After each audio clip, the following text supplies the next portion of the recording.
Clarice, iangat mo yung basket mo anak. Baka masira ang mga kamatis. Sigaw ni Mang Jerry habang patuloy sa pagbubungkal ng lupa gamit ang kalabaw na si Berto. Mainit ang araw sa Tarlac at ang amoy ng lupa at pawis ay tila musika na sa pang-araw-araw nilang buhay. Mula sa gilid ng palayan ay tanaw si Clarice. Payat, maitim, ngunit may mga matang puno ng pag-asa habang bitbit ang malaking basket na puno ng gulay na inani nila kaninang umaga. Tay, tapos na po ako sa kabilang linya. Ilalagay ko na to sa likod ng tricycle ni Kuya Leo. Sagot ni Clarice habang pinupunasan ng pawis ang noo ng kanyang manipis na bimpo. Ang luma niyang t-shirt na may butas sa kwelyo ay hindi alintana sa kanya. Sanay na siya sa ganitong buhay. Lumaki siyang katuwang ng ama sa pagsasaka matapos pumanaw ang kanyang ina sa panganganak sa bunsong kapatid na hindi rin nagtagal sa mundo. Kaya't mula 10 taong gulang ay namulat na si Clarice sa hirap ng buhay bukid. Mula sa pag-aalaga ng tanim hanggang sa paglalako ng ani sa palengke. Pero hindi natatapos sa palayan ang pangarap ng dalaga. Tuwing gabi habang ang iba'y natutulog, siya na may abala sa ilalim ng gaserang ilaw, nagsusulat sa kanyang kwaderno. Clarice de la Cruz, future accountant. Tadapuno ng resibo sa opisina na may aircon, ang nakasulat sa front page ng kanyang notebook. Isang simpleng pangarap, ngunit dakila para sa isang anak ng magsasaka. Anak, magpahinga ka na, maaga pa bukas, payo ni Mang Jerry habang nilalantakan ang tinapa at kanin sa hapag. Tay, may quiz po kami sa math. Saka po, gusto ko po talagang maintindihan yung topic namin kanina, sagot ni Clarice. Sa likod ng kahirapan ay determinasyon. Isang uri ng lakas na hindi agad kita sa itsura, pero kitang-kita sa kilos at pananalita. Makalipas ang ilang buwan, dumating ang araw ng resulta ng scholarship. Sa barangay hall pa lang, puno na ng usapan. Si Clarice raw pasot sa Maynila, full scholar daw, bulungan ng mga kapitbahay. Clarice, anak, halika nga rito, sigaw ni Kapitana Linda habang bitbit ang liham. Kinabahan si Clarice habang inaabot ito. Naninginig ang kanyang kamay sa pagbukas ng sobre. Congratulations, you have been awarded a full scholarship at St. Aurelia University, Manila. Hindi niya na naituloy basahin ng iba pa. Napaluhod siya habang hawak ang liham. Tumulo ang luha sa kanyang pisngi, luha ng tuwa, ng tagumpay at ng takot. Tay, halos pabulong niyang sambit. Papasok na po ako sa universidad. Anak, huwag mong kalimutang tumingin sa lupa habang inaabot ang langit. Ani Mang Jerry habang yakap siya ng mahigpit. Ang tunay na tagumpay, hindi sinusukat sa dami ng pera, kundi sa tibay ng loob. Dumating ang araw ng biyahe. Isang backpack lamang ang dala ni Clarice. May lamang 2 pares ng damit, isang lumang cellphone na puro gasgas, at notebook niyang di niya iniiwan. Habang papalayo ang jeep patungong terminal, tanaw niya ang mga palayang tila sumisigaw ng paalam. Hindi niya alam kung kailan siya babalik. Pero isang bagay ang malinaw, hindi siya babalik hanggat hindi tagumpay ang dala niya. Pagdating sa Maynila, tila ibang mundo ang kanyang dinaanan. Matataas na gusali, mga kotseng nagkikislapan at mga taong nagmamadali.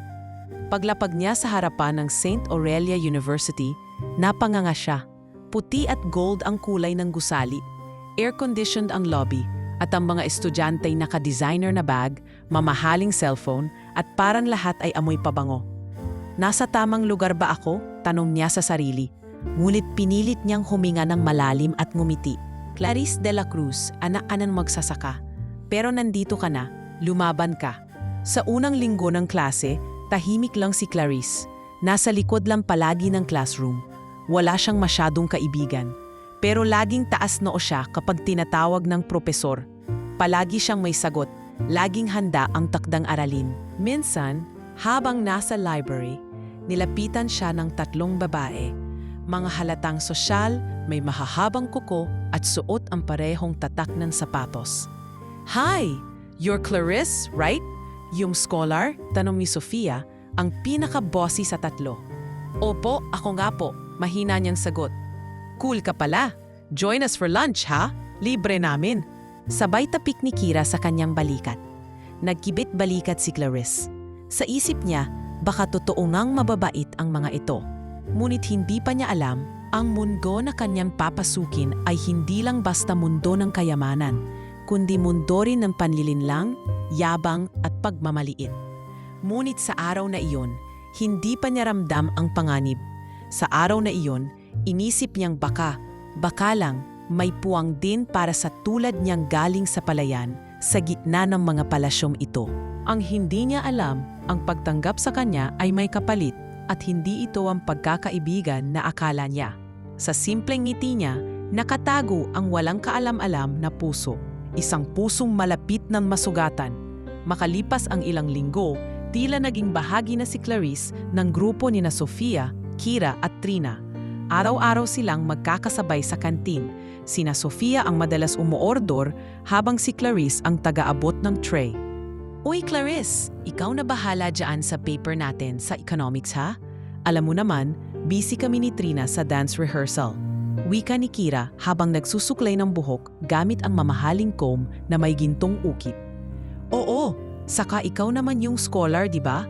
Sabay-sabing may halong biro ni Trina pero halatang may patama. Napangiti lang si Clarice. Kahit sa loob-loob niya ay napansin na niyan parang palaging siya ang gumagawa ng lahat. Ngunit ayaw niyang isipin na ginagamit siya, baka ganun lang talaga sa kolehiyo. Lumipas pa ang mga linggo at naging mas kapansin-pansin ang pattern. Tuwing may group project, si Clarice ang tagagawa ng lahat. Kung may report, siya ang gumagawa ng slides at notes, pero tuwing presentation day, si Sofia ang nagre-report. Ikaw na kasi ang mag-type, pangbilis mo naman mag-isip, sabi pa ni Trina minsan. At dahil gusto pa rin ni Clarice ang pakiramdam ng may kasama, nang hindi nag-iisa, kinimkim niya na lang ang lahat. Mas mabuti ng ginagawang busy kaysa sa naiwan sa isang tabi. Isang araw, inaya siyang sumama sa mall ng 3. Clarice, tara, may sale sa Zara. Gusto mo bang sumama? Tanong ni Kira habang naka-armhook sa kanya. Wala akong pambili, saka may assignment pa po ako sa Polgov. Mahinang tugon niya. Ay sus, libre ka namin ng drink. At saka hindi ka naman kailangang bumili. Tingin-tingin lang tayo. Napilitan siyang sumama. Ayaw niyang mapag-iwanan. Sa loob ng mall, habang nagpapakuha ng selfie ang 3 sa harap ng malaking salamin, tinawag nila si Clarice. Clarice, ikaw naman ang kunan namin ng solo shot. Dali, binigyan siya ni Sofia ng isang damit mula sa display, isang leopard print dress na tila pambiro. Sige nga, sukatin mo ito. Bagay sa'yo. Sabay tawa ni Trina. Napilitang sumama si Clarice sa dressing room at nang lumabas, agad siyang pinagkatuwaan ng 3. Ay, parang may fashion show sa barangay fiesta? Sabay-sabay na tawa nila habang kinukunan siya ng video. Tila hindi naramdaman agad ni Clarice ang kahihiyan. Sa mata niya, kasiyahan lang iyon. Pero ang hindi niya alam, naka-upload na pala sa private group chat nila ang video. May caption pang, Farmer's daughter turned fashion victim. LOL. Sa araw-araw na paglalakad papuntang dorm, napapansin na niyang may mga nagbubulungan habang dumadaan siya. Siya yung sa TikTok, di ba? May mga estudyanteng tumatawa habang pinagmamasdan ang damit niya na halos kunit na sa tagal. Hindi niya maintindihan pero ramdam niyang may mali. Nang suminip siya minsan sa screen ng laptop ni Kira habang nasa library sila, nakita niya ang sarili niya, naka-leopard dress at may 500 likes. Anong video ito? Bulong niya sa sarili pero hindi niya tinanong. Nagpatuloy pa rin siya sa paggawa ng papers. Pinili niyang huwag magtanong. Baka wala lang yun.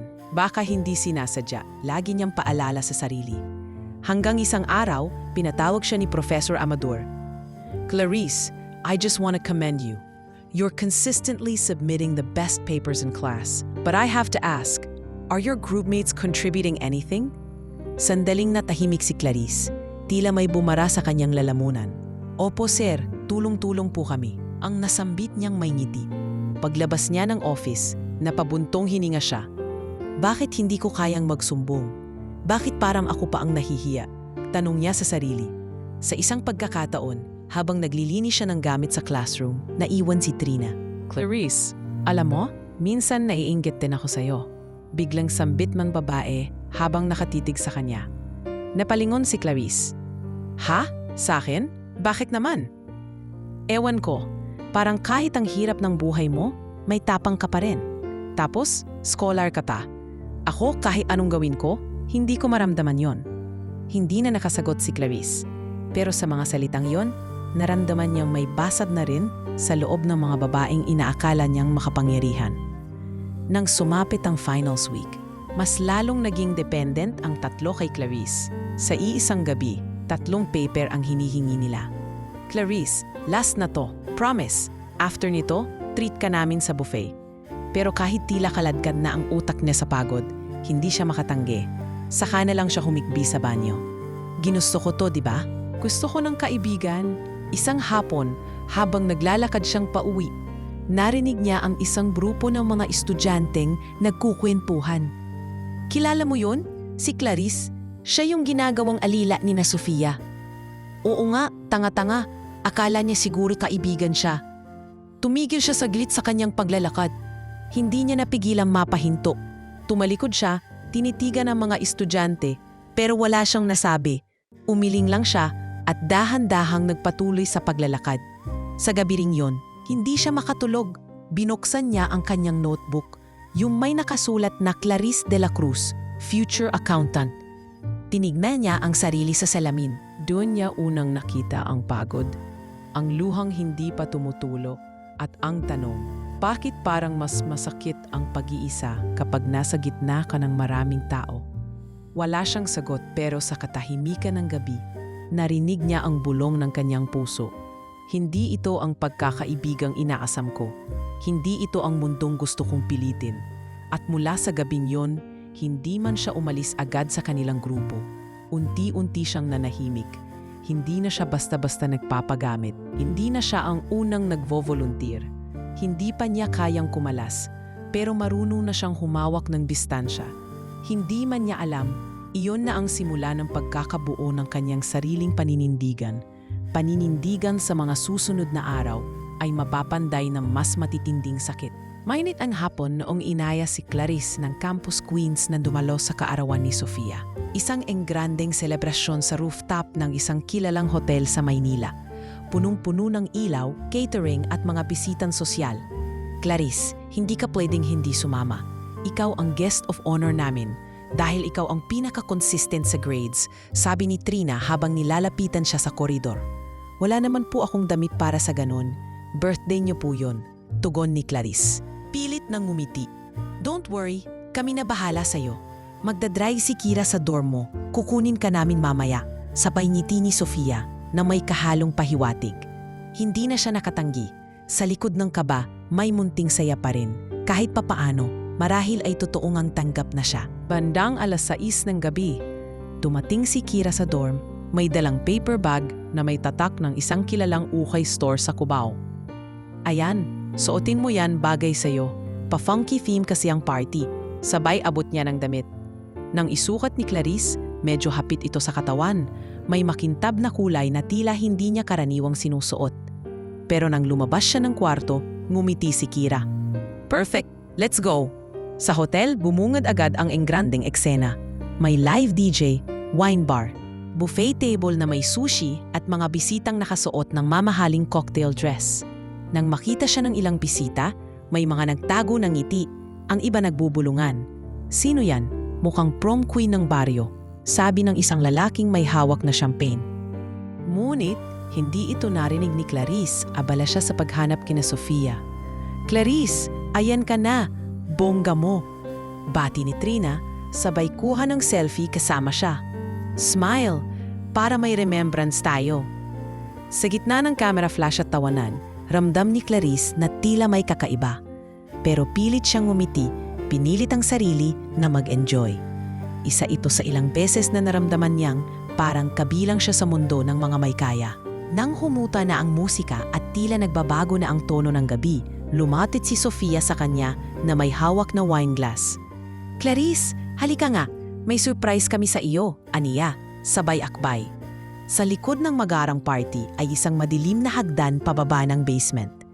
Dito, akala ko nasa rooftop lang tayo, tanong ni Clarice. Secret hangout spot ito ng mga close friends, sagot ni Kira.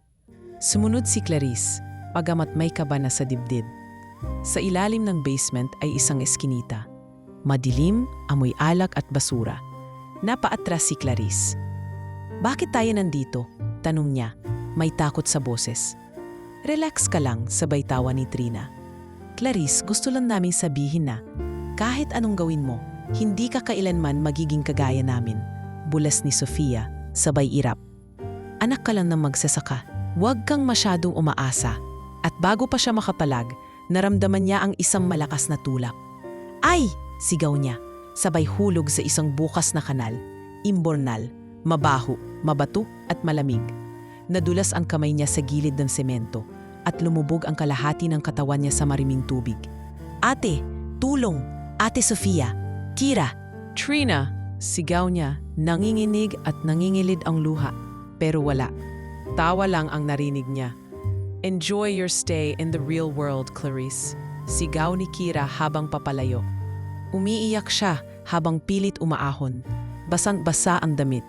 May galos ang tuhod, amoy kanal, at ang katawan niya'y nanginginig sa lamig at takot. Hindi niya alam kung nasaan siya. Madilim. Walang signal ang cellphone niya. At wala siyang sapatos na iwan sa gilid ng kanal. Naglakad siya sa madilim na kalsada. May ilang taong nakatingin, ngunit walang lumapit. Hanggang sa napadpad siya sa gilid ng isang overpass, kung saan may isang matandang babae na namumulot ng bote. "Iha? Ayos ka lang?" tanong ng babae. Hindi na siya nakasagot. Napaupo na lang siya sa semento, tulalang-tulala. Lumapit ang matanda. "Halika sa barong-barong namin. May tubig ako roon. Hindi kita pwedeng iwan dito." Yun ang unang kabutihang natanggap niya sa gabing iyon. Dinala siya ng matanda, si Aling Tisay, sa isang barong-barong na yari sa pinagtagpi-tagping yero at trapal.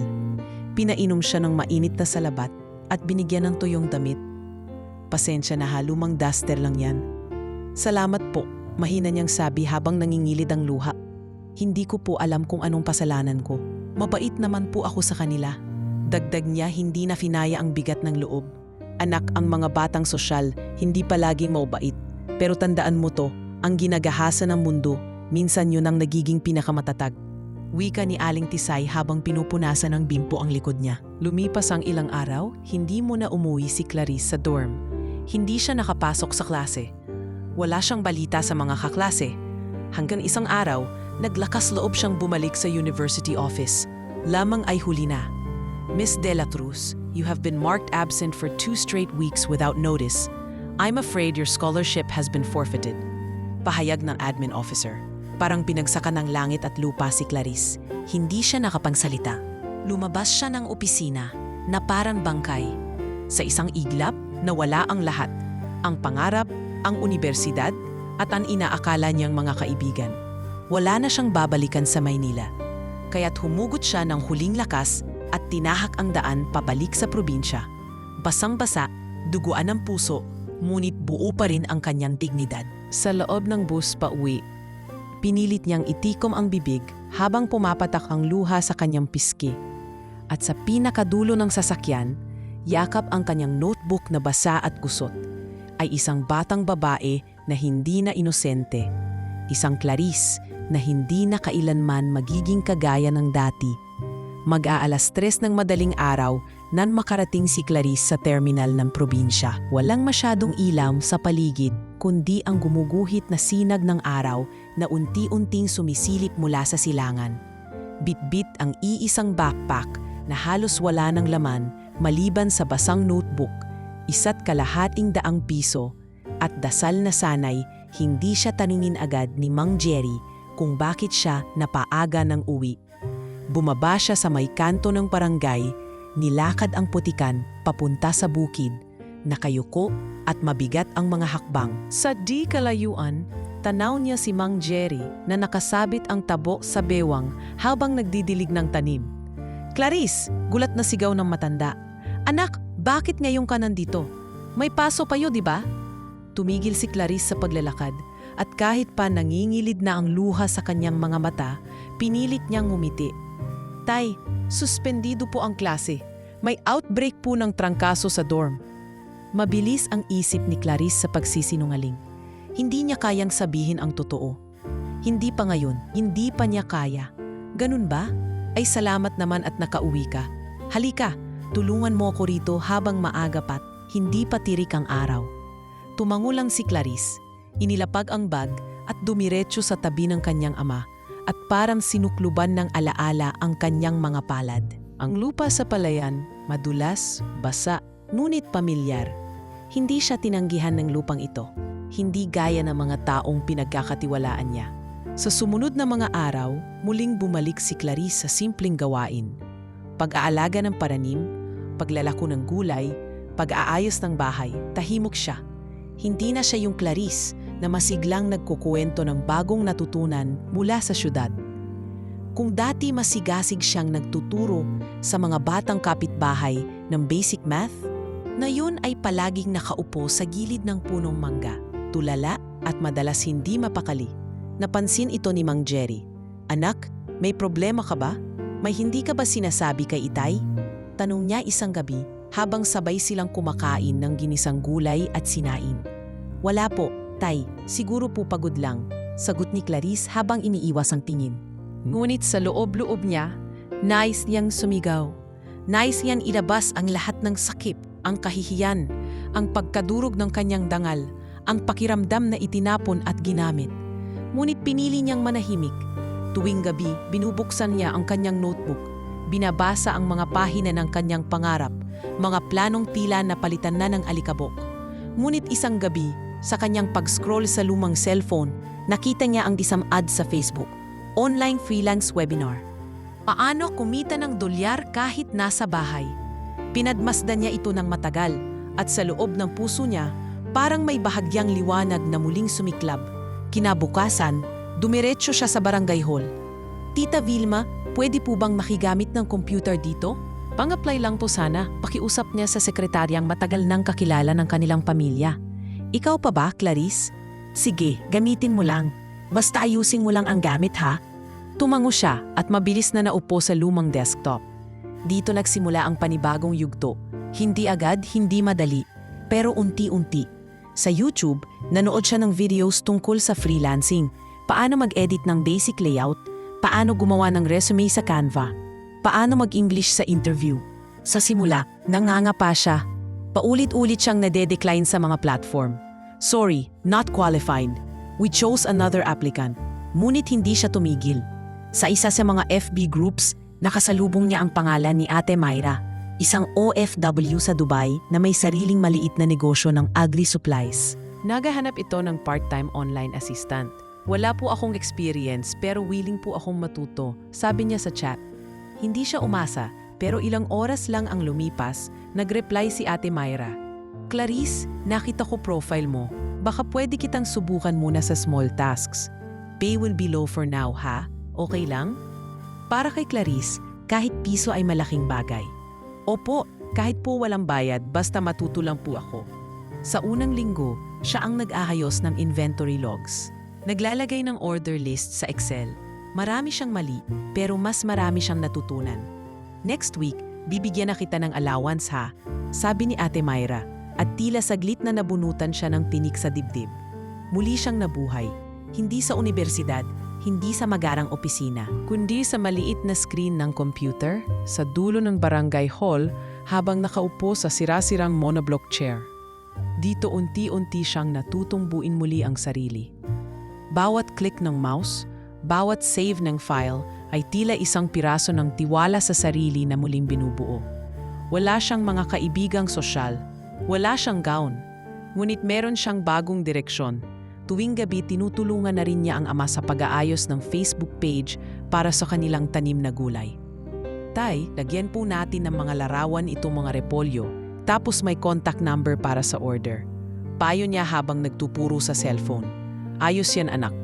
Dati pangarap ko lang yang may uma-order online. Ngayon mukhang magagawa natin." Sa mga sunod na linggo, napansin nilang dumarami ang customers. Karamihan taga-bayan, may ilan pa nga mula Pampanga. At isang araw, tumawag ang isang maliit na grocery store sa Tarlac. "Pwede po ba kayong mag-deliver ng 20 kilos weekly?" tanong ng manager. Napatingin si Clarice sa ama. "Kaya po namin yan," sagot niya. At sa tono ng kanyang boses, may kumpiyansang hindi pa niya muling nararamdaman simula nang iwan siya sa imbornal. Hindi pa man tuluyang naiaahon ang sarili mula sa bangungot, pero sa bawat araw na lumilipas, mas lalong nabapatid ni Clarice na kahit itinapon siya, iniwan at pinagtawanan, ang halaga ng isang tao ay hindi kailanman nasusukat sa putik na dumikit sa kanyang balat, kundi sa tapang niyang bumangon at muling lumakad. Isang umaga, habang nakaupo si Clarice sa ilalim ng punong mangga sa harap ng kanilang bahay, hawak-hawak ang lumang notebook na paulit-ulit na niyan binabasa, ay tila may kung anong nagbago sa kanyang mga mata. Hindi na ito ang mga matang dating puno ng takot at hiya. Ngayon, nandoon pa rin ang sakit, ngunit may kasamang matinding layuning hindi na bumalik kailanman sa pagiging inutil sa gitna ng lungkot at pagkalugmok. Habang patuloy ang simpleng buhay sa probinsya, sinimulan niyang tahakin ang bagong daan. Hindi na siya ang dating Clarice na pinangarap lang ang lungsod at diploma. Ngayon, unti-unti na siyang nagiging isang dalagang may direksyon. Sa araw-araw niyang pagtatrabaho bilang online assistant kay Ate Myra, mas lalo siyang nagiging bihasa sa digital tools. Natutunan niyang mag-layout gamit ang Canva, gumawa ng basic online invoice, at gumamit ng communication apps tulad ng Zoom at Slack. Sa isang linggo ng pag-aayos niya ng order tracking, napansin ni Ate Myra ang pagiging masinop niya. "Clarice, ikaw ang pinakamaayos kong assistant. Ang sipag mo, hindi ka pa nagrereklamo. Alam mo bang kahit secretary dito sa opisina sa Dubai, hindi kasing organisado mo?" Biro ni Ate Myra sa isang voice message. Hindi man sanay tumanggap ng papuri, napangiti si Clarice sa kanyang sarili. Noon lang niya muling naramdaman na may halaga siya, may silbi siya. Hindi dahil sa itsura, kundi dahil sa galing at sipag. Habang lumalalim ang ugnayan nila ni Ate Myra, nagsimula rin siyang i-share ang kaalaman sa kanilang sariling bukid. "Tay, itry po nating magtanim ng cherry tomatoes. Mas mabenta po ito sa mga urban groceries." Mungkahi niya isang hapon habang inaayos ang tanim na mustasa. "Cherry, ano?" tanong ni Mang Jerry. "Maliit po siyang klase ng kamatis, pero mas mahal ang kilo." "Tuturuan ko po kayo," sagot niya. Dito niya napagtanto na may puwang pala ang modernong kaalaman sa tradisyonal na pagsasaka. Habang patuloy ang pag-angat ng kanilang munting negosyo, sinimulan ni Clarice ang paggawa ng Facebook page para sa mga produkto ng kanilang bukid. Pinangalanan niya itong Bahay Bukid Organics. Ginamitan niya ng cellphone camera ang mga produkto. Nilagyan ng caption na simple pero nakakaengganyo. Direktang mula sa palayan, walang halong kemikal, mula sa puso ng isang magsasaka. Hindi inaasahan, may ilang buyers na agad na nag-message. Isa roon ay isang nanay mula sa Maynila na naghahanap ng farm-to-table supplier. "Ano po ang minimum order nyo?" tanong nito. "Kahit 1 kilo lang po, ma'am. Padala po kami via bus terminal," sagot ni Clarice. At sa unang pagkakataon, nakapagbenta siya ng 15 kilo ng gulay sa labas ng kanilang barangay. "Kita niyo po, tay, hindi natin kailangan tumira sa Maynila para makipagsabayan." Masayang sabi niya habang inaayos ang mga repolyong ilalagay sa kahon. Sa bawat tagumpay, bumabalik ang kanyang tiwala sa sarili. Ngunit hindi maitatangging may mga gabi pa rin siyang sinusumpong ng alaala ng nakaraan. Minsan, habang nag-aayos ng invoice para sa isang bulk order ni Ate Myra, bigla niyang nakita ang lumang file sa kanyang Google Drive. Isa ito sa mga ginawang presentation dati sa universidad. Isang file na siya ang gumawa, ngunit pangalan ni na Sofia at Trina ang nakalagay sa cover. Napakagat siya sa labi. Pinikit niya ang mga mata. Pero sa halip na luha, isang malalim na buntong hininga na lang ang lumabas. "Tama na," bulong niya sa sarili.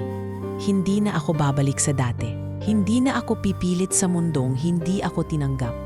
Sa mga sumunod na buwan, tinuruan niya rin ang ilang kabataan sa kanilang lugar kung paano mag-apply online. Ginawa niya ito hindi para magyabang, kundi para hindi na sila matulad sa kanya, yung umaasa lang sa pagpasok sa Maynila para umasenso. Maraming paraan para umasenso kahit nasa bukid. Ang kailangan lang, internet at sipag, wika niya sa isang grupo ng kabataan sa barangay hall. Sa isang Zoom meeting kasama si Ate Myra, tinanong siya nito, "Clarice, balak mo bang bumalik sa Maynila at ituloy ang college mo?" Sandaling natahimik si Clarice. "Hindi ko pa po alam, ate, pero ang sigurado po ako, gusto ko pong mas mapalawak itong ginagawa natin. Gusto ko pong makatulong din sa ibang anak ng magsasaka tulad ko." Sa puntong iyon, tila mas malinaw na sa kanya ang layunin kaysa dati. Hindi na lang basta makaahon, kundi makaahon at makahila pa ng iba pataas. Minsan, habang nasa palengke at nag-abot ng sukli sa isang buyer, may lumapit sa kanyang dalagang naka-polo shirt na may logo ng lokal na munisipyo. "Ikaw ba si Clarice de la Cruz? Ikaw yung may page na Bahay Bukid Organics?" Tumango siya. "Pwede ka naming imbitahan para mag-share sa livelihood seminar ng mga kababaihan dito sa Tarlac? Malaking tulong ang ginagawa mo." Hindi niya alam ang isasagot sa una. "Ako po?" tanong niya. Bakas pa rin ang pag-aalinlangan. "Oo, ikaw, hindi mo ba alam na maraming sumusubaybay sa ginagawa mo?" Sabay ngiin ng babae. Sa sandaling iyon, may parang malamig na hangin na dumaan sa paligid. Parang sinampal siya ng katotohanang hindi na siya yung dating Clarice. Ngayon, kahit wala pa siyang degree, unti-unti na siyang tinuturing na haligi ng pagbabago sa kanilang lugar. Sa gabing yun, habang nakahiga sa banig, tinitigan niya ang bubong na yari sa pawid. Sa simpleng silit, kasabay ng huni ng kuliglig, bumulong siya sa sarili. "Dati, iniwan nila ako sa kanal. Ngayon ako na ang gumagawa ng daan palabas." Sa kanyang muling mulat na mga mata, wala nang lugar para sa awa sa sarili. Ang natitira na lang ay paninindigang bumangon. Hindi para gumanti, kundi para patunayan na kahit anak ka lang ng magsasaka, may karapatan kang tuminggig at lumipad. "Clarice, may nagpadala ulit ng order form mula sa Taguig. 40 kilos ng assorted vegetables. Bukas daw ang pick-up, sabay abot ni Mang Jerry ng papel, habang pawis na pawis itong nagbibilang ng repolyo sa ilalim ng punong saging. "Sige po tay, ako na pong bahala sa pag-label at coordination sa driver." Agad na tinakbo ni Clarice ang maliit nilang computer sa kusina, kung saan bukas pa ang tab ng Google Sheets na siyang ginagamit niyang tracker para sa orders. Sa mga sumunod na linggo, mas lalo pang lumago ang Bahay Bukid Organics. Sa tulong ng word of mouth, resibo sa mga munisipyo at ang sipag ng mag-ama, naging regular supplier na sila sa 4 na bayan. Pero ang mas kapansin-pansin, unti-unti nang bumabalik ang ngiti sa mukha ni Clarice. Hindi na ito ngiting pilit. Ito ay ngiting may kaakibat na direksyon. Isang lakas ng loob na hindi kailanman na ituro sa paaralan, kundi sa mismong karanasan ng pagkadurog at pagbabangon. Habang abala siya sa pag-check ng messages sa Facebook page nila, may pumasok na isang PM mula sa isang babae. "Hi Clarice, I'm Ate Myra's cousin. I heard you're really good with online tools and coordination. Are you open to part-time projects? May kilala akong mga digital startups looking for remote workers." Hindi siya agad nakasagot. Pinag-isipan niya. Baka ito ng sunod na hakbang. Ilang araw ang lumipas, napagpasyahan niyan ituloy ang opportunity. Nagtanong-tanong siya, nag-research at sinubukang lumapit sa mga freelancing platforms tulad ng onlinejobs.ph, Upwork at Fiverr. Hindi madali. Ang unang 2 linggo, puro decline, pero hindi na siya yung Clarice na madaling sumuko. Ginawa niyang gabay ang bawat feedback. "Your profile needs improvement. Please tailor your cover letter to our post. Not enough experience." Sa bawat ganitong mensahe, nagsusulat siya ng mas mahusay na application. Inaayos niya ang grammar. Gumawa siya ng personal website na libreng template lang, pero malinaw ang layunin. Helping brands grow one virtual task at a time. Nang makuha niya ang unang international client, isang vlogger mula Australia na naghahanap ng content researcher, halos maiyak siya. Binigyan siya ng task na magsulat ng 2 trivia articles bawat linggo. Hindi man kalakihan ang bayad, sapat na ito upang maramdaman niya ang kumpiyansa sa sarili. "Good work. Clarice, your structure is clear and you have great flow," sabi ng client sa email. At sa oras na iyon, mas matamis pa sa kahit anong papuri mula sa mga profesor noon ang salitang iyon. Sa pagtanggap niya ng mas maraming freelance jobs, mas lalo niyang naintindihan ang mundo ng remote work. Nagsimula siyang gumawa ng sariling guide, isang simpleng PDF na may title na Paano Magumpisa sa Freelancing Kahit Wala Kang Degree. Isinend niya ito sa ilan niyang kaibigan sa barangay. Nang sumunod na linggo, tinawagan siya ng isang dating kaklase sa high school. Clarice, pwede mo ba akong turuan? Gusto ko ring sanang mag-apply online. Nabalitaan ko ang ginagawa mo. Grabe ka na pala ngayon. Mula noon, hindi lang siya naging freelancer. Isa na rin siyang mentor. Nagpuro siya ng basic resume writing, pag-setup ng PayPal, at paano magtimpla ng tamang attitude sa interview kahit walang kamera o bagong laptop. Ginamit niya ang barangay hall na dating pinupuntahan lang niya para sa community events at ginawa itong munting training center tuwing Sabado. Huwag kayong matakot magsimula. Kahit wala kang diploma, basta may disiplina, may pag-asa, wika niya, habang nakatayo sa harap ng 8 kabataan na halos pareho ang kwento ng buhay. Anak ng mangingisda, anak ng karpintero, at isa pang anak ng basurero. Hindi nagtagal, nagpadala ng mensahe si Ate Myra. Clarice, gusto mo bang maging business partner sa bagong plan ko? Magtayo tayo ng online platform para sa mga anak ng magsasaka na gustong matuto ng digital skills. Ako ang magpopondo sa system. Ikaw ang bahala sa content at training. Hindi siya agad sumagot, pero hindi dahil sa alinlangan, kundi sa bugso ng emosyon. Hindi niya inakalang darating siya sa puntong may magtitiwala sa kanya ng ganito. Mula sa babaeng itinapon sa imburnal, na yun ay tinatanong na siya kung gusto niyang mamuno. Matapos ang isang linggong pag-iisip at konsultasyon kay Mang Jerry, tinanggap niya ang alok. Ginawa nilang pangalan ng bagong proyekto ang Project Bukid, isang online mentorship hub para sa mga kabataan sa probinsya na gustong matutong pumasok sa mundo ng online work. Si Clarice ang gumawa ng orientation videos. Gumamit siya ng cellphone camera at voice-over mula sa libreng app. Simpleng graphics lang ang ginamit niya, pero malinaw ang laman.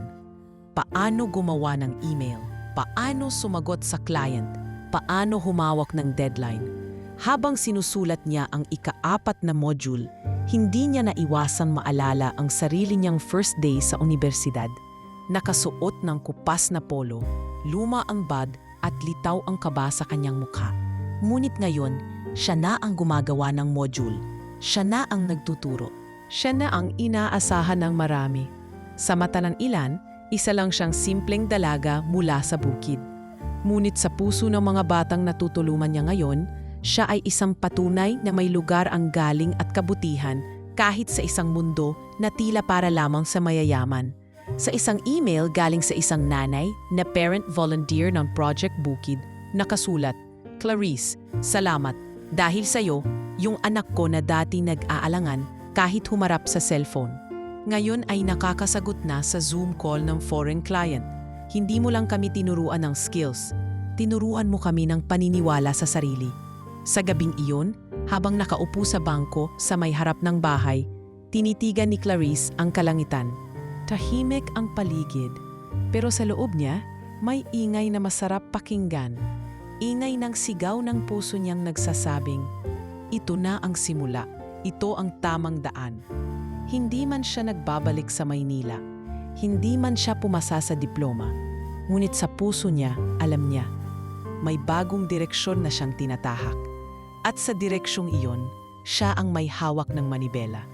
Hindi man binalikan ni Clarice ang dating universidad, dumating pa rin ang panahon na kailangan niyang muling tumapak sa Maynila. Ngunit sa pagbabalik niyang ito, hindi na siya estudyanteng nangangarap makapasok sa isang silid na puno ng aircon at kintab. Ngayon, isa na siyang kinatawan ng mga tulad niyang anak ng bukid. Isang businesswoman na may pangalan, layunin at dangal na mula sa putik ng kanyang pinagmulan. Tay, may magaganap pong agribusiness forum sa Maynila. Na-invite po akong speaker, sabi ni Clarice, habang tinutulungan si Mang Jerry na buhati ng bagong harvest ng halong. Napalingon ang matanda at sandaling natigilan. Totoo ba yan, anak? Ikaw ang magsasalita?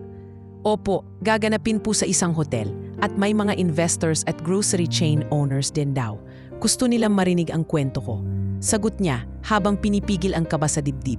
Sa araw ng biyahe, dala-dala ni Clarice ang laptop, ilang sample ng kanilang produkto, at ang simpleng white blouse na binili niya mula sa ipon ng freelance job. Hindi ito mamahalin, ngunit maayos ang tabas, presko sa balat, at higit sa lahat, malinis. Sumakay siya ng bus patungong Cubao, nagdala ng sariling baon, at habang binabaybay ang kahabaan ng EDSA, hindi niya maiwasang tumingin sa mga gusaling minsan niyang pinangarap mapasok. Pagkarating sa venue, isang kilalang hotel sa Ortigas, sinalubong siya ng isang babaeng staff na nakangiti. Miss Clarice de la Cruz, welcome po. Nasa function room po ang orientation. Naglakad siya papasok sa malaking bulwagan, kung saan naroon ang mga kinatawan ng malalaking brand. Ilang opisyal mula DA at mga consultant mula sa mga bangko. Hindi siya agad napansin at ayos lang sa kanya iyon. Hindi na niya kailangang magpabida. Hindi na siya yung nangangailangang mapansin para paramdaman ang sarili. Excuse me po, Ma'am Clarice, pa-picture po. Subscriber po ako ng page niyong Bahay Bukid Organics. Nilapitan siya ng isang dalagang may ID tag. Napangiti si Clarice. Salamat, nakakahiya naman, tugon niya. Nang tawagin na siya sa entablado, tahimik siyang umakyat. Suot ang kanyang puting blouse, itim na pantalon at sapatos na nabili lang sa ukay-ukay. Wala siyang makeup, ngunit kuminang siya sa entablado, hindi dahil sa anong suot, kundi sa kwentong dala niya. Magandang umaga po sa inyong lahat. Ako po si Clarice de la Cruz, anak ng isang magsasaka sa Tarlac. Dating scholar, dating iniwan, dating itinapon. Pero ngayon, ako na po ang nagpapatakbo ng isang munting negosyo na umabot na sa iba't ibang panig ng Luzon. Nagsimula siyang magsalita, hindi sa paraang matalinhaga, kundi simple, tapat at makabuluhan. Tumahimik ang buong hall, marami ang napaluha. Lalo na nang ikuwento niya kung paanong mula sa imburnal ng kahihiyan ay bumangon siya gamit lang ang internet, sipag at pananalig sa sarili. Pagkatapos ng talumpati, nagtayuan ang mga tao para pumalakpak. Isa sa mga lumapit sa kanya ay ang isang lalaki mula sa marketing department ng isang kilalang supermarket. Miss De La Cruz, interested po kaming gawing partner ang Bahay Bukid para sa local produce sourcing program namin. Pwede po ba kayong i-meeting? Halos hindi siya makapaniwala, ngunit kalmado siyang ngumiti. Pwede po, sabihan niyo lang po ako ng schedule. Ilang sandali pa, habang nagpapahinga siya sa isang maliit na mesa sa gilid ng venue, naramdaman niyang may mga matang nakatingin sa kanya. Paglingon niya, natigilan siya. Si Sofia, si Kira, at si Trina. Nakaupo sa kabilang dulo ng hall kasamang nanonood ng forum. Naka-corporate attire ang tatlo, ngunit halatang gulat na gulat ang kanilang mga mukha. Parang nakita nila ang multo ng nakaraan. Si Clarice, na akala nila'y nawala na sa eksena, naroon ngayon sa entablado, pinapalakpakan at pinapakinggan ng mga taong tinitingala nila. Nagkatinginan sila. Walang salitang namutawi. Ngunit sa pagitan ng mata ni Clarice at ng tatlo, lumutang ang isang alaalang kailanmay hindi nila makakalimutan. Hindi siya umalis sa kanyang maupuan. Ngumiti siya, tahimik, at tila nagsasabing, nandito ako, at hindi niyo ako nabura. Ilang minuto pa ang lumipas, nilapitan siya ng event coordinator. Miss Clarice, picture taking na po with all the speakers. Tumayo siya, nagtungo sa gitna ng entablado para sa photo op. Sa gilid ng kanyang paningin, nakita niyang nagmamadaling lumabas si Trina, habang sinusundan ito ni Kira. Naiwan si Sofia nakaupo at tila tulala pa rin. Ngunit hindi na niya iyon inintindi. Hindi na sila bahagi ng mundong ginagalawan niya ngayon. Matapos ang event, tumanggap siya ng ilang business cards at may ilan ding kumiling ng mentorship. Sa taxi pa uwi ng terminal, napatingin siya sa bintana. Sa mga ilaw ng Maynila, nakita niya hindi ang dating lungsod na nagpasakit sa kanya, kundi isang bagong entablado ng tagumpay. Hindi man siya bumalik bilang estudyante, bumalik siya bilang taong marunong ng pumili kung kanino magbibigay ng tiwala. Pagkarating sa Tarlac, sinalubong siya ni Mang Jerry sa labas ng bahay. Kamusta ang lakad mo, anak? Ayos naman po, tay. Marami pong posibilidad. Tingin ko nga, tugon ni Mang Jerry, sabay abot ng baso ng malamig na tubig. Tingin kong anak ko na ang magiging susunod na lider ng mga magsasaka rito.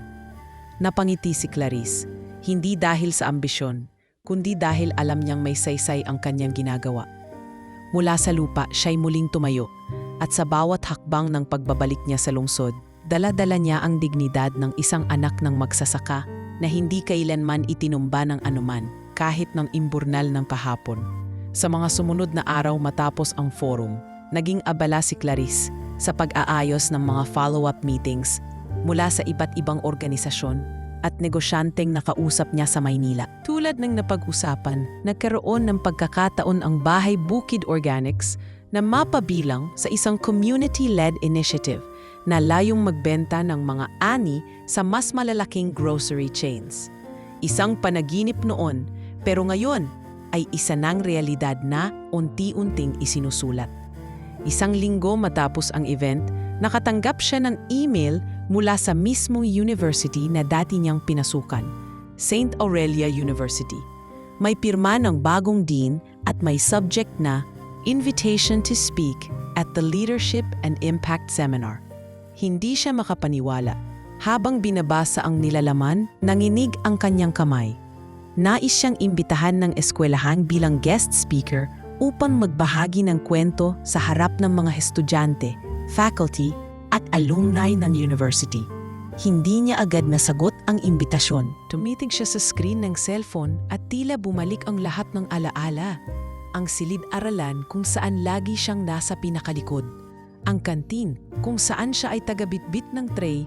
Ang library kung saan siya lihim na pinagtatawanan habang abala sa pag-aaral. Ngunit habang ang damdamin niya ay bumabalik sa mga sugat, may tinig na bumulong sa kanya. Iba ka na ngayon, Clarice. Hindi na ikaw yung dating pinagtatawanan. Ikaw na ang may tinig. Sa araw ng event, muling bumalik si Clarice sa university grounds. Suot ang simpleng cream blouse at dark brown na slacks. Dala niya ang parehong kumpiyansa at kababaang loob. Sa loob ng auditorium, puno ng estudyante at guro. May ilang alumni ring imbitado. Kasama na roon si Sofia na ngayon ay kinatawan ng isang corporate social responsibility unit ng isang malaking kumpanya. Sa likod ng stage, habang hinihintay ang kanyang tawag, nakita siya ni Sofia. Hindi ito agad lumapit. Nagtagpo ang kanilang mata. Ilang segundong tila walang salitang kailangang sabihin. Si Clarice ang unang ngumiti, payapa at walang galit. Si Sofia, bahagyang tumango, sabay iwas ng tingin. Walang pagbati, walang drama. Isang katahimikan na mas matalim kaysa sigawan. Narito po tayo upang pakinggan ang isang huwarang Pilipina. Mula sa kabukiran ng Tarlac hanggang sa mga opisina ng mga negosyante at kumpanya. Siya po ang patunay na ang galing ay hindi nasusukat sa yaman, kundi sa paninindigan. Ladies and gentlemen, let us welcome Miss Clarice de la Cruz. Tahimik siyang umakyat sa entablado. Dala ang laptop at ilang larawan ng kanyang bukid na isinama niya sa slideshow. Tumayo siya sa harap ng lectern at tumingin sa audience. May ilang mukhang pamilyar, may mga guro, may mga estudyanteng tulad niya noon. Nakaupo sa likod, tahimik, ngunit alerto. Magandang araw po sa inyong lahat, panimula niya. Ako po si Clarice de la Cruz. Hindi po ako graduate ng university na ito, pero dito po ako natutong manahimik habang ginugunita ang sakit. Dito rin po ako natutong bumangon. Nagsimula siyang magkwento, hindi upang manumbat, kundi upang magsalaysay. Tungkol sa kanyang ama na isang magsasaka. Tungkol sa mga gabing wala siyang makain, kundi sinain at sabaw ng ampalaya. Tungkol sa unang araw niya sa universidad, kung paanong sinubukan niyang ipasok ang sarili sa isang mundong hindi siya bagay. Tinawanan, tinulak, iniwan. Pero aniya, ang kahirapan hindi dapat ikahiya. Mas nakakahiya ang manira ng kapwa para lang mapanatili ang posisyon sa taas. Habang patuloy siya sa pagsasalita, lumuluhang tahimik ang ilang audience. Hindi gumamit ng malalalim na salita. Ang bawat pamungusap ay simple, ngunit ang bigat ng bawat patak ng karanasan ay ramdam sa bawat sulok ng silid. Ang edukasyon, hindi lang yan diploma. Edukasyon yan ng puso, ng tapang, ng pagyakap sa totoo mong pagkatao. Pagkatapos ng talumpati, tumayo ang buong auditorium para pumalakpak. Hindi lamang respeto ang ibinigay nila, kundi paghanga. Hindi dahil sa nakamit niyang tagumpay, kundi sa paraan ng kanyang pagharap sa bangungot ng nakaraan. Pagbaba niya sa stage, lumapit sa kanya ang isang estudyanteng babae. "Miss Clarice, salamat po. Ako rin po anak ng tricycle driver. Minsan iniisip ko pong hindi ako bagay dito. Pero ngayon, parang gusto ko na pong magsikap ulit." Pinisil ni Clarice ang balikat nito. "Tuloy mo lang. Hindi mo kailangang ipilit ang sarili sa mundo nila. Gawin mong sarili mo ang mundo mo." Habang patuloy ang usapan nila, lumapit si Sofia, tahimik, bitbit ang isang maliit na bouquet. "Clarice," mahinang sambit nito. Napalingon si Clarice. "Maganda ang speech mo," dagdag ni Sofia. "Salamat," maikling sagot niya. "Alam kong wala akong karapatan humingi ng kahit ano. Pero gusto kong malaman mong may mga gabi pa ring binabangungot ako sa ginawa namin." Tiningnan siya ni Clarice. Sandaling katahimikan. "Sofia, hindi ko kailangan ng paliwanag. Hindi ko ring hinahanap ang paghingi ng tawad. Ang kailangan ko lang noon, respeto." Tumamo si Sofia. Bitbit ang bigat ng pagkakasala na sa loob ng mahabang panahon ay hindi pa rin nabura. Ngunit sa oras na iyon, alam nilang parehong hindi na sila ang dati. Parehong may bitbit na sugat. Pero si Clarice, siya ang may lakas ng loob na gamitin ang sugat na iyon para magturo. Umalis si Clarice sa university grounds na hindi naluhaan, kundi taas noo. Sa labas ng gate, sumakay siya ng jeep papuntang bus terminal. Habang tinatahak ang kahabaan ng daan, muling binalikan ng kanyang isip ang entablado, ang palakpakan, ang mga matang nanlilisik noon na ngayon ay lumuluha. Wala na siyang galit. Wala na siyang poot. Ang naiwan na lang ay isang tinig sa loob niyang nagsasabing, "Hindi na ako ang dating Clarice.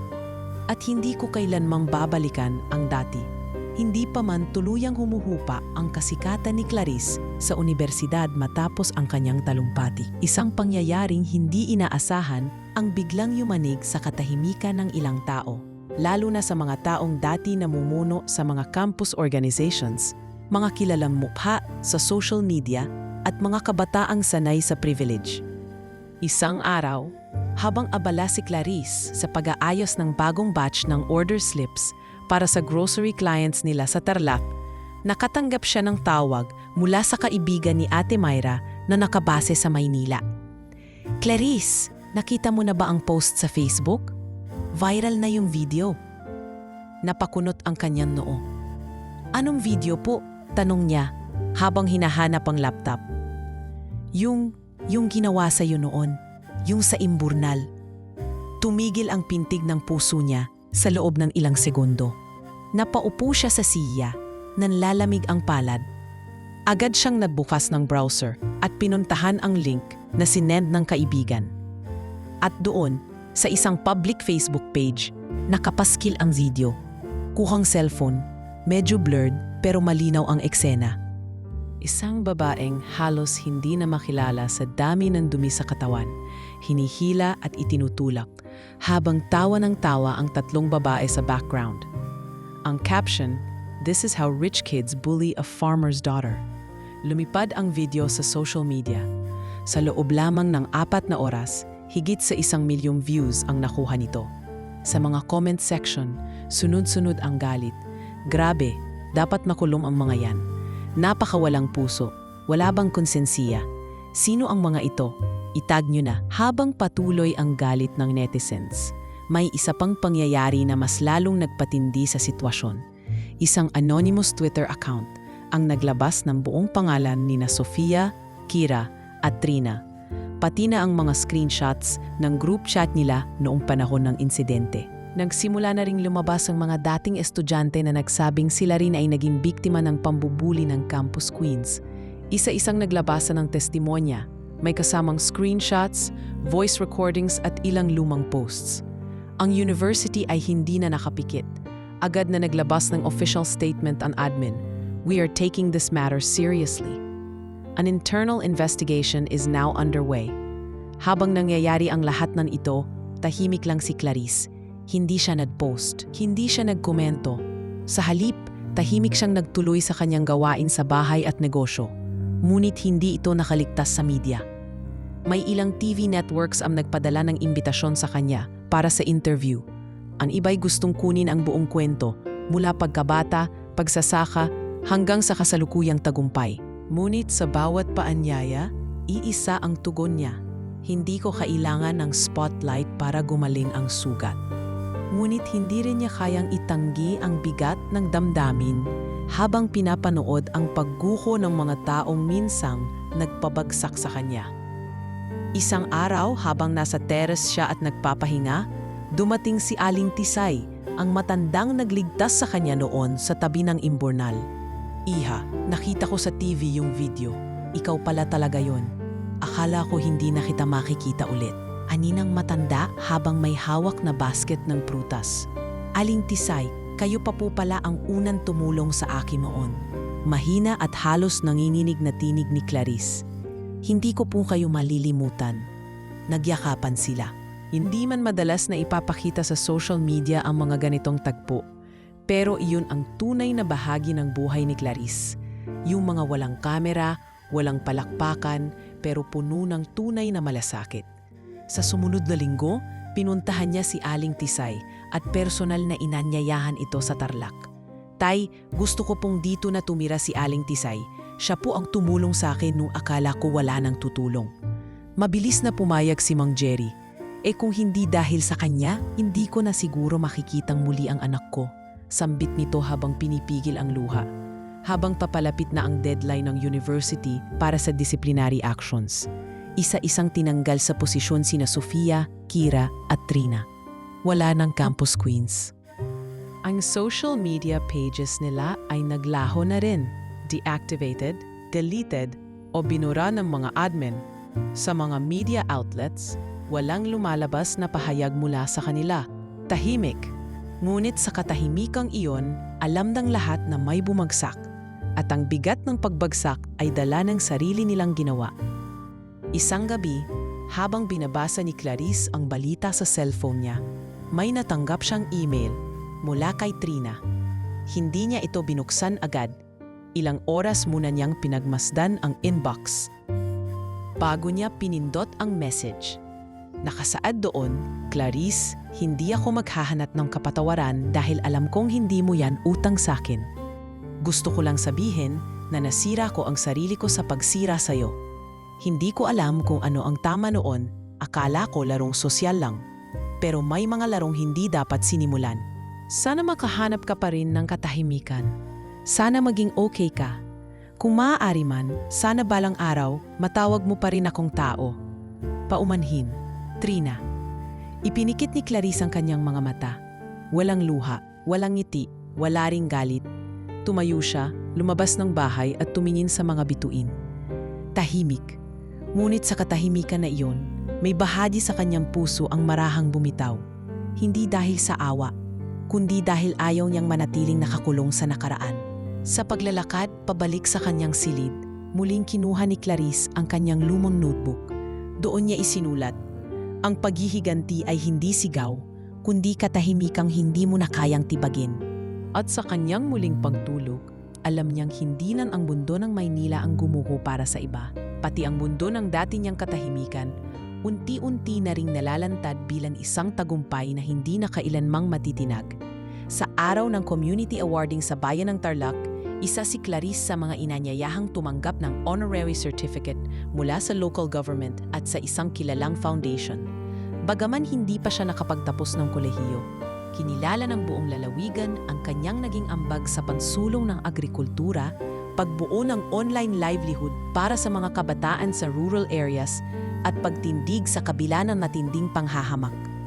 Hindi siya sanay sa spotlight, pero ngayong siya na ang tumatayong modelo ng maraming kabataan, tinanggap niya ito hindi bilang tropeyo ng personal na tagumpay, kundi bilang simbolo ng mas malawak na layunin. Sa lahat po ng naniniwala na kailangan mong maging mayaman muna bago ka mapakinggan, gusto ko pong sabihin, hindi po totoo yun. Sabi ni Clarice sa kanyang speech habang nakatayo sa harap ng mga lokal na opisyal at mamamayan. Minsan po, ang boses ay hindi galing sa lakas ng sigaw, kundi sa lalim ng pinagdaanan. At lahat po tayo basta't totoo ang ating layunin, may karapatang marinig. Tumayo at pumalakpak ang mga tao, lalo na ang mga kabataang dating nahihiya, mga batang walang laptop, mga anak ng mangingisda at karpintero na ngayoy may pag-asang maapasok sa freelancing o online selling. Isang matanda ang lumapit sa kanya pagkababa ng entablado. "Anak, ikaw ang dahilan kung bakit napa-enroll ang apo ko sa TESDA." Sabi niya, "Kung si Ate Clarice na kaya, kahit di graduate, ako pa kaya." "Salamat, iha." Mula noon, dumami na ang gustong makiisa sa kanyang misyon. Lumapit sa kanya ang ilang LGU officials. Inalok siyang maging community consultant sa digital livelihood training. Tinanggap niya ito, pero may kondisyon. Kailangan po, hindi lang ito isang seminar na pang-formality lang. Gusto ko po may resulta. May makakita ng liwanag pagkatapos ng workshop. Kasabay nito, pinalawak ni Clarice ang dating simpleng Facebook page ng kanilang bukid.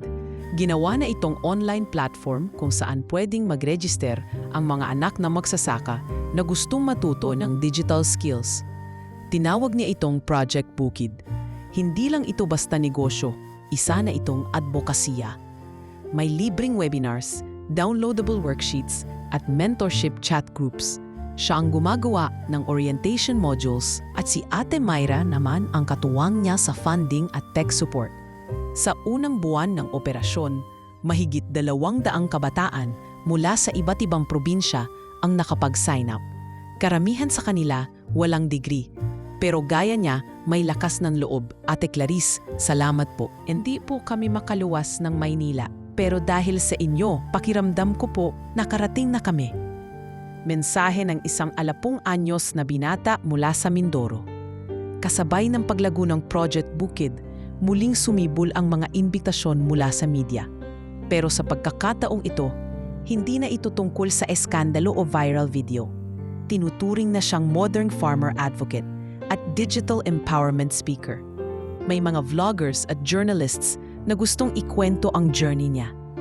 Isa sa mga segment ay pinamagatang "Galing sa Imburnal, ngayoy tagapagturo." Bagamat kakaiba ang title, tinanggap niya ito, hindi bilang paalala ng kahapon, kundi bilang patunay ng layo ng kanyang narating. Habang patuloy na lumalawak ang kanyang impluensya, isang araw ay muling nagpadala ng mensahe si Ate Myra. "Clarice, balik na ako ng Pilipinas next month. Gusto mong mag-business talk tayo? Yung face-to-face?" Halos mapatalon siya sa tuwa. Ilang taon din sila magkausap lang sa video call, email at chat. Si Ate Myra ang unang naniwala sa kanya, ay muling babalik ngayon bilang partner na. Pagdating ni Ate Myra, sabay silang nagtungo sa maliit na opisina na pinundar nila mula sa kita ng Project Bukid. May mga computers na second-hand, ngunit functional. May whiteboard na puno ng goals at mga volunteers na abalang nagre-reply sa inquiries. Napaiyak si Ate Myra. "Ang laki ng pinagbago mo, Clarice. Dati halos takot kang mag-chat sa kliyente. Ngayon, CEO ka na ng advocacy." Ngunit hindi lang teknolohiya ang pinagbago niya. Maging ang pagtrato niya sa sarili ay malaki na rin ang ipinagbago. Sa isang vlog interview, tinanong siya, "Ano po ang maipapayo ninyo sa mga kabataang nawalan ng kumpiyansa sa sarili?" Sagot niya, "Bawat tao may kwento. Huwag mong hayaan na ibang tao ang magsulat ng dulo ng kwento mo. Ikaw ang may hawak ng panulat. At kahit pinunit man nila ang pahina, may karapatan kang simulan muli sa bagong papel." Isang linggo pagkatapos ng panayam, may dumating na liham mula sa university. Hindi niya inaasahan ito. Miss De La Cruz, sa rekomendasyon ng ilang faculty at alumni, at sa batayan ng inyong natatanging kontribusyon sa lipunan, kami po ay lubos na nagagalak na ipagkaloob sa inyo ang Honorary Certificate in Development Communication bilang pagkilala sa inyong tunay na edukasyong pangmasa. Napangiti si Clarice habang binabasa ito. Hindi ito diploma, hindi ito Latin honor, ngunit ito'y pagkilala, hindi sa kung gaano karami ang kanyang natapos sa papel, kundi sa kung gaano karami ang kanyang naabot sa puso ng mga tao. Sa gabi ring iyon, habang nakaupo siya sa terase ng bahay, tinanaw niya ang langit. Tahimik ang paligid, malamig ang hangin, at mula sa loob ng bahay, naririnig niya ang tawanan ni na Aling Tisay at ng mga batang tinuturuan niya ng basic computer skills. Sa tabi niya, nakaupo si Mang Jerry, unti-unti nang tumatanda ngunit masigla pa rin sa pagtatanim. "Anak, masaya ako sa'yo. Pero tanong ko lang, anong balak mo sa susunod? Tanong ng kanyang ama. Tay, sagot niya habang nakangiti. Ang dami pa pong batang tulad ko dati. Gusto ko po silang marinig. Gusto ko pong iparinig sa buong mundo ang mga kwento nila. Gusto ko po, boses na nila ang marinig bukas, hindi na ako. At sa kanyang muling pagtayo mula sa upuan, hindi na lang si Clarice ang tagapagtaguyod ng kanyang pangalan. Siya na ang tinig ng mga pinatahimik, siya na ang liwanag sa likod ng mga itinago sa dilim. Siya na ang boses na mga dati wala ni isang salitang pinakikinggan. Umaga pa lamang, abala na si Clarice sa pagbubukas ng mga sulat na ipinadala ng mga bagong scholars ng Project Bukid. Isa-isa niyang binabasa ang mga ito habang nakaupo sa lumang silya sa ilalim ng punong mangga sa harap ng bahay nila. May mga liham mula sa Ilocos, Leyte, Pasilan, iba't ibang pangalan, iba't ibang kwento, ngunit iisa ang tono, pasasalamat. Sa bawat liham, nararamdaman niya ang lalim ng epekto ng kanilang advokasya. Ngunit sa pinakahuling sobre na kanyang binuksan, tila biglang bumigat ang paligid. Ang sulat ay hindi galing sa aplikante o partner. Galing ito kay Sofia. Simple lamang ang sobre, walang disenyo, walang return address, pero ang pagkakasulat ng kanyang pangalan sa harap ay pamilyar. Huminga siya ng malalim bago binuksan ang papel. Clarice, hindi ko alam kung paano sisimulan ang liham na to. Ilang buwan na rin akong nag-iisip kung karapat-dapat pa ba akong humingi ng tawad. Hindi ako magsisisi dahil naparusahan kami. Magsisisi ako dahil pinili kong saktan ka. Hindi lang minsan, kundi paulit-ulit. Ginawa kitang aliw. Ginawa kitang sakripisyo para sa kahambugan ko. Hindi ko man mabura ang mga alaala ng ginawa ko sa'yo. Gusto kong malaman mong hindi isang araw ang lumipas mula noong lumabas yung video na hindi ko tinanong ang sarili ko kung bakit ko nagawa yon. Wala na akong trabaho ngayon. Iniwan ako ng boyfriend ko. Kinahiya ako ng pamilya. Pero ang pinakamasakit, wala akong mukhang maipakita sa sarili ko. Hindi ko inaasahang matatawad mo ako. Pero kahit papaano, sana balang araw, hindi mo na ako maalala bilang halimaw. Sofia, nabasa ni Clarice ang sulat nang hindi kumukurap. Tahimik lamang siya. Hindi siya umiiyak, hindi rin galit. Naramdaman niya lamang ang bigat ng katotohanan na kahit gaano kabigat ang sakit ng nakaraan, may pagkakataong dumarating ang pag-amin ng pagkakamali. Kinagabihan, habang naghahanda ng hapunan si Mang Jerry, binuksan ni Clarice ang paksa. Tay, may sulat po ako na natanggap kanina, galing kay Sofia. Napahinto ang kanyang ama sa pagkuha ng uling. Sofia? Yung isa sa mga? Tumango si Clarice. Opo, humihingi po ng tawad. Sinulat niya lahat ng kasalanan, lahat ng pagkapahiya niya ngayon. Tahimik na umupo si Mang Jerry sa bangkito. Ang ginto kahit itapon mo sa putik, ginto pa rin. Pero yung bato, kahit linisin mo, bato pa rin. Kahit baluting mo ng bulak, mananatiling bato yan. Tumingin si Clarice sa kanyang ama. Ano pong ibig niyong sabihin? Hindi lahat ng nagsisisi ay dapat bigyan ng lugar sa buhay mo ulit. Pero lahat ng nagsisisi may karapatang mapatawad kahit sa tahimik na paraan. Buong magdamag, hindi siya nakatulog ng maayos. Pumalik sa alaala niya ang lahat. Mula sa tawanan sa dressing room, ang imbornal, ang malamig na tubig, ang sigaw, ang amoy ng basura, at ang hagik-hik ng mga babae sa dilim. Ngunit sa huli, mas nangingibabaw ang sarili niyang tinig. Hindi na ito tinig ng galit. Isa na itong tinig ng malinaw na damdamin. Kinabukasan, kumuha siya ng papel at nagsulat ng sagot. Hindi ito mahaba, ngunit buo. Sofia, hindi ko kailanmang hiningi ang paghihiganti. Hindi ko ring hiningi ang pagkasira ng buhay ninyo. Ang tanging gusto ko noon, respeto. Napagdaanan ko na ang galit. Napagdaanan ko na rin ang paghikbi sa dilim. Pero ngayon, natuto na akong bitawan ang mga alaala na nagpapabigat sa puso ko. Hindi kita muling tatanggapin bilang kaibigan. Pero ngayon, sa liham na ito, tinatanggap ko ang iyong pagsisisi. Hindi ko na kailangan maalala ka bilang halimaw. Ngunit hindi rin kita kailanman makakalimutang bahagi ng kwento ko. Clarice, ipinadala niya ito sa parehong address ng sulat. Wala siyang inaasahan kapalit. Hindi niya rin ito ikinuwento sa iba. Tahimik lang, pero totoo. Sa araw na iyon, muling pinatotohanan ni Clarice na may lakas sa pagpapatawad. Hindi para sa taong nanakit, kundi para sa sariling kapayapaan. Sa mga susunod na araw, muling nagbalik si Clarice sa kanyang nakasanayang gawain, ang magturo ng orientation class tuwing Lunes, ang mag-review ng applications tuwing Miyerkules, at ang magsalita sa mga seminar tuwing Sabado. Ngunit mas magaan na ang kanyang pakiramdam. Parang nawala ang isang tinik na matagal nang nakabaon sa kanyang dibdib.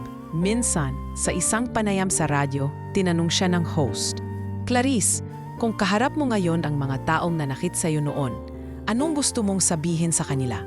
Tumawa siya ng banayad. "Sabihin ko lang po, salamat. Dahil kung hindi nila ako itinulak pababa, hindi ko matutuklasan kung gaano kataas ang kaya kong marating."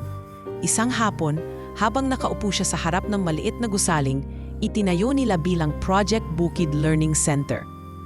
Inagmamasdan niya ang ilang kabataang nag-aaral ng email etiquette sa ilalim ng puno.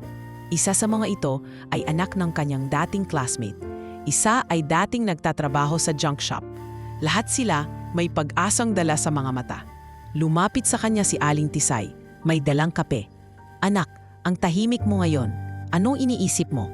"Wala po. Iniisip ko lang po na, ang dami na po palang nagbago," sagot ni Clarice. "Hindi ko po sukat akalain na makakarating ako sa ganito. Hindi dahil pinilit kong makalimot, kundi dahil pinili kong magpatawad." At habang tinatanggap niya ang mainit na tasa mula kay Aling Tisay, nagpasalamat siya, hindi lang sa kape, kundi sa lahat ng sakit, sa lahat ng aral, at sa pagkakataong kahit minsan pinili niyang manahimik at magpatawad sa isang mundong madalas ay humihingi ng ganti. Sa katahimikang yun, naroroon ang tunay na paghilom. At sa paghilom na yon, nahanap ni Clarice ang kalayaang matagal na niyan ipinaglalaban. Sa paglipas ng panahon, tila naging tuloy-tuloy na agos ng biyaya at paninindigan ang buhay ni Clarice. Wala na siya sa dating masikip na espasyo ng panghihinayang. Ngayon, araw-araw ay parang bagong pahina ng tagumpay. Hindi dahil sa dami ng perang hawak niya, kundi sa lalim ng mga taong naaabot ng kanyang tinig at mga gawain. Sa probinsya ng Tarlac, hindi mo na kailangang banggitin ang buong pangalan niya. Ang salitang Clarice lang ay sapat na upang malaman ng tao kung sino ang tinutukoy. Ang anak ng magsasaka na ngayon ay kinikilala sa buong bansa bilang huwaran ng milat na kababaihan. Isang umaga, habang pinapasok ng sinag ng araw ang loob ng kanilang opisina, pumasok ang isa sa kanyang mga staff. "Ma'am, tumawag po yung organizer ng Forbes PH Youth Awards. Kayo raw po ang isa sa napili para sa Young Innovators list this year." Hindi agad nakasagot si Clarice. Natigilan siya. Ilang beses niya binasa ang email na pinasa sa kanya. Hindi siya makapaniwala. Ang Forbes? Siya? Na dating humihingi ng lumang papel sa kapitbahay para makagawa ng assignment? Na minsan itinapon sa kanal ng tahihiyan? Sa araw ng awarding ginanap sa isang convention center sa Pasay, dumalo si Clarice sa kanyang pinakasimpleng pananamit. Kulay ivory na dress na walang logo, walang palamuti, at pares ng sapatos na siya rin ang gumili gamit ang kinita sa unang freelance job niya. Sa kanyang tabi, kasama niya si Ate Myra, si Mang Jenny, at si Aling Tisay na ngayon ay isa na sa mga regular staff ng Project Bukid. Ladies and gentlemen, please welcome Clarice de la Cruz, CEO of Project Bukid, farm-to-tech trailblazer and a voice for the unheard. Malakas ang palakpakan. Ngunit hindi lang palakpakan ang naramdaman niya sa sandaling iyon, kundi isang tahimik na kumpirmasyon sa puso niya na, "Dumaan ako sa apoy pero hindi ako nasunog. Hinubog lang ako." Nang siya'y magsalita sa entablado, hindi niya ginamit ang oras para magpasikat o magpabida. Ang kanyang pananalita ay para sa mga batang katulad niya, yung mga inaakalang wala ng pag-asa. Bilang isang anak ng magsasaka, matagal akong hindi nakita. Pero minsan, kapag piniling lumaban ang isang katahimikan, ito'y mas malakas pa sa anumang sigaw. Pagkatapos ng event, maraming lumapit para magpa-picture. May ilang nag-abot ng calling card, pero ang pinaka nakakataba ng puso ay ang isang batang babae na niyakap siya at sinabing, "Ate Clarice, gusto ko pong maging katulad niyo balang araw." Yumuko si Clarice, hinawakan ang balikat ng bata at sinabing, "Hindi mo kailangang maging ako. Kailangan mo lang maging ikaw, pero buong buo." Ilang linggo matapos ang event, lumabas ang artikulo sa isang kilalang pahayagan. From Mud to Marvel, How a Farmer's Daughter Rebuilt Her Life After a Viral Betrayal. Sa article na iyon, ikinuwento ang pinagmulan ni Clarice, ang mga ginawa sa kanya at ang kanyang naging pag-ahon. Ngunit mas mahalaga, ikinuwento rin ang mga taong natulungan niya, ang mga proyektong naisakatuparan at ang mga batang dati walang boses na mayo'y marunong nang magsalita para sa sarili. Bilang bahagi ng kanyang pangako sa komunidad, sinimulan din niyan isaayos ang dating barum-barum kung saan siya unang dinala ni Aling Tisay matapos siyang itapon sa imburnal. Sa tulong ng mga donasyon, ginawa niya itong reading and healing hub para sa mga batang galing sa abusive o bullying backgrounds. Sa labas nito, may malaking tarpaulin na may simpleng mensahe. Dito tinanggap ang isang itinapon. Dito rin mag-uumpisa ang paghilom. Dumami na rin ang kanilang koneksyon sa iba't ibang bahagi ng bansa. May mga satellite mentors na sa Cebu, Davao at Bicol. Ang dating maliit na Facebook page ay naging national movement na para sa mga anak ng magsasaka at mangingisda. Si Clarice ay hindi na lamang pinuno. Siya na ngayon ang simbolo ng isang sektor na matagal na itinuturing na pangalawa. Isang hapon, habang naghahanda siya ng outline para sa panibagong training module, pumasok sa opisina si Aling Tisay. "Anak, may bisita ka." Lumabas siya at sa labas ay naroon ang isang babae, mukhang pagod, may bitbit na maliit na bag at nakasuot ng simpleng polo, si Kira. Hindi siya agad lumapit. Nanatili ito sa lilim ng puno. "Clarice," mahinang bati nito, "hindi ako pupunta dito para humingi ng tawad. Gusto ko lang sana mag-volunteer, kung pwede pa. Marami na po akong pinagdaan ng pagbabago. Hindi ko alam kung maniniwala ka. Pero kung sakali po, gusto ko pong magsimula." Tumingin si Clarice sa kanya. Hindi siya agad sumagot. Tiningnan niya ang buong paligid. Ang mga batang nag-aaral, si Aling Tisay na abala sa pagtuturo ng basic keyboarding, ang mga tanim sa likod, ang mga dating anak ng bukid na ngayon marunong nang magsalita sa harap ng maraming tao. At saka siya lumapit. "Hindi ako ang dapat magdesisyon kung saan ka mag-uumpisa. Pero kung totoo ang hangarin mo, makikitang yon ng mga taong sinasaktan mo noon. Hindi sa salita, kundi sa gawa." Tumango si Kira. Wala na itong karangyaan. Wala na ang mapagmalaking anyo. Isa na lang itong taong naghahanap ng direksyon. Pagkatapos ng araw na iyon, mas lalong lumawak ang kahulugan ng salitang pag-ahon para kay Clarice. Hindi na ito tungkol sa kanyang sarili. Isa na itong responsibilidad. Isang tungkuling kailangang panindigan na sa kabila ng mga tao at sistemang ginawang biro ang kanyang pagkatao, siya ang babaeng hindi na nila kailanman mahahawakan. Hindi dahil sa kayamanan, kundi dahil sa karangalang hindi kayang agawan. At sa huling sandali ng araw na iyon, habang pinapanood niya ang paglubog ng araw mula sa bintana ng kanilang opisina, isinulat niya sa maliit na papel ang mga salitang minsan ay naging pangarap lamang. Hindi mo kailangang lumaban para makaganti. Minsan sapat ng manindigan para hindi ka na muling tapakan. Maaga pa lamang ay abala na si Clarice sa pag-aayos ng mga plano para sa susunod na quarter ng Project Bukid. Sa kanyang harap ay nakalatag ang isang blueprint ng bagong greenhouse na balak niyang itayo. Mas malaki, mas modern, at mas makakatulong sa mas maraming magsasaka sa kanilang lugar. Sa tabi ng kanyang lamesa ay nakasalansan ang mga report ng bagong volunteers, ang progress logs ng mga mentee sa digital training at ilang sulat ng pasasalamat mula sa mga batang natulungan ng kanilang programa. Ngunit sa araw na iyon, mas espesyal ang pagbangon niya. Iyon ang araw na opisyal nilang ilulunsad ang bagong pasilidad sa likod ng kanilang bukid. Isang green tech-enabled greenhouse na itatayo para kay Mang Jerry. "Ano anak, sigurado ka bang gusto mong dito na lang ilagay?"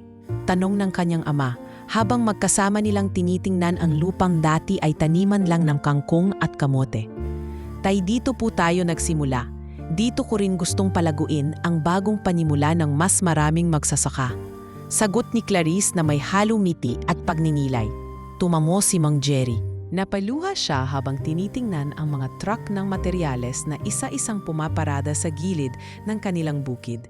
Isang grupo ng volunteers ang nagbababa ng mga panel para sa hydroponics habang ang ilan ay naghahanda ng water filtration system para sa mga bagong tanim. Ang mga estudyanteng dati umaasa lamang sa volunteer modules ay ngayon ay mga certified agri-tech workers na, kabilang na sa mga namumuno sa proyektong ito. Mukhang ikaw na ang magiging guro ng mga gurong hindi nakikinig dati. Biro ni Mang Jerry habang pinupunasan ang palis gamit ang panyo. Hindi naman po, Tay. Mas gusto ko lang pong bigyang tinig ang mga tahimik na dati nating kasama sa palayan. Sagot ni Clarice. Sabay tingin sa paligid na ngayon ay masigla na at puno ng inay. Hindi na nang sigawan ng panghahamak kundi ng tawanan ng pag-asa. Kinagabihan, sa munting covered court sa kanilang barangay, idinaos ang unang seminar para sa bagong batch ng trainees sa ilalim ng Project Bukid. Pinuno ito ng mga magsasaka, mga anak ng mangingisda at mga dalagang mula sa upland communities na hindi nakatuntong ng kolehiyo. Dumalo rin ang ilang kinatawan mula sa LGU, NGOs at maging ilang reporter mula sa lokal na pahayagan. Sa harap ng entablado, nakatayo si Clarice. Hindi siya nakasuot ng coat ni blazer. Nasa kanya pa rin ang simpleng estilo, blusa at maong. Ngunit ang tindig niya ay mas matatag, mas malumanay at puno ng karanasang hindi mabibili sa kahit anong diploma. Ngayong gabi, hindi ko kayo tuturuan kung paano magtagumpay. Gagabayan ko kayo kung paano hindi bumigay kahit mukhang wala nang patutunguhan ang buhay. Dahil minsan ang mga pinakapinagpapala ay yung mga una munang pinagbagsak. Bumagsak ang katahimikan sa loob ng court. Kasunod ang marahang palakpakan, palakpak ng pagkilala, hindi sa kanya, kundi sa mga sarili nilang kwento na ngayoy unti-unting nauunawaan. Pagkatapos ng programa, isang estudyante ang lumapit sa kanya, isang batang babae na may mapungay na mata, dala-dala ang lumang notebook na puno ng sulat kamay. Ate Clarice, wika nito, gusto ko pong maging katulad nyo. Pwede po bang sumali sa batch nyo? Pwede. Sagot ni Clarice, sabay hawak sa notebook ng bata. Napansin niya ang nakadrawing sa unang pahina, isang tanim na may ugat na mahaba. Nakasulat sa gilid, ang pag-asa kahit anong hukay, tumutubo pa rin. Hindi na siya nagsalita. Hinalikan niya ang noo ng bata at sa sandali iyon, tila may naipasa siyang lakas na minsan ay kanya ring pinag-ipunan. Lumipas ang ilang buwan at naging ganap na operational ang greenhouse sa Tarlac. Ang dating mga taniman ng kamote ay naging field ng lettuce, herbs at cherry tomatoes. Lahat certified organic, lahat locally distributed. Isa itong modelo ng sustainable farming na sinusubukang gayahin ng ibang probinsya. Ang dating kalabaw na si Berto ay hindi na nagtatrabaho. Pinalitan na ito ng solar-powered irrigation system. Pero si Mang Jerry ay araw-araw pa ring nasa gilid ng bukid, hindi na para magbungkal, kundi para manood at magturo. Bilang bahagi ng kanilang advocacy, sinimulan din ni Clarice ang isang online docuseries mula dito. Hindi ito para sa views o likes. Ito ay koleksyon ng kwento ng mga kabataan mula sa iba't ibang probinsya na dumaan sa parehong landas na dinaanan niya. Mga inapi, mga pinatahimik, mga pinagsarhan ng pintuan. Sa bawat episode, ini-interview niya ang isa, pinapakinggan at pinapalakas. Hindi siya bida. Ang mga tinulungan niya ang bida. Siya ay tulay lamang. Sa isa sa mga episode, tinanong siya ng isang estudyanteng bahagi ng production team. Ate Clarice, may takot pa rin po ba kayo sa mga taong nanakit sa inyo noon? Napangiti siya. Hindi na. Hindi dahil nakalimot ako, kundi dahil wala na silang kapangyarihan sa akin. Hindi ako ang babae sa imburnal na yon. Ako na ang babaeng bumuo ng daan palabas para sa iba. Isang gabi habang naglalakad siya pauwi mula sa bukid, nadaanan niya ang lumang eskinita kung saan siya dati itinulak. Tumigil siya, tumingin sa madilim na bahagi ng daan, at marahang ngumiti. Maraming salamat, bulong niya. Dito ako bumagsak, pero dito rin ako nagsimulang umakyat. Sa kanyang pagbabalik sa bahay, iniabot sa kanya ni Mang Jerry ang isang bagong kwaderno. Para sa susunod mong plano, anak. Binuksan niya ito. Walang sulat, walang guhit, walang dikta. Isang blankong pahina na parang nagsasabing, ikaw na ang bahala. Sa unang pahina, isinulat niya ang isang linya. At ang tunay na tagumpay ay yung kapag wala ka na, may naiwan kang daang pwedeng tahakin ng iba. At sa katahimikan ng gabing iyon, habang hinihipa ng hangin ang mga dahon sa paligid, tumayo ang isang babaeng hindi lang nakaligtas, kundi naging dahilan ng pag-asa ng napakarami. Isang babaeng dati itinapon sa imbunal, pero ngayon hindi na kailanman matitinag.